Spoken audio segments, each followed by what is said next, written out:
As we speak, the WNBA, NBA, and President Biden are calling for the immediate release of pro basketball player Brittney Griner from a Russian prison. Griner pleaded guilty to drug possession charges in court, and earlier today, a Russian judge sentenced her to over 9 years behind bars. The decision comes as the U.S. and Russia negotiate a prison swap to free Griner and at least one other American held in Russian custody. ABC's Justin Finch is following the latest.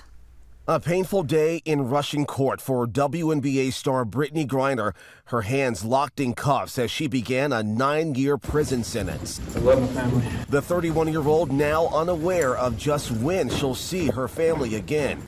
Griner sat behind bars in court Thursday following proceedings with a translator assisting.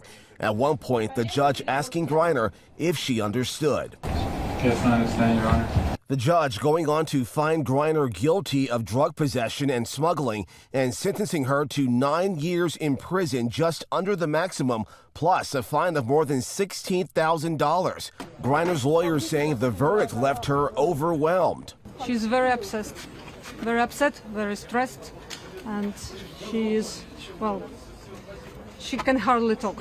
In Washington, President Biden firing off a statement calling that verdict unacceptable. The WNBA and NBA issuing a joint statement calling the Griner verdict unjustified. Griner has been held in Russian custody since mid-February following her arrest after vape cartridges of cannabis oil were found in her luggage at a Moscow area airport. Griner pleaded guilty in court, admitting she mistakenly included those cartridges while rushing to pack. Her defense team argued that cannabis oil, though illegal in Russia, was legally prescribed in the U.S. for pain management. This is a miscarriage of justice. Now the U.S. awaits Russia's response to its prisoner swap offer, exchanging Griner and Russian-held former Marine Paul Whelan for U.S.-held Russian arms dealer Victor Bout.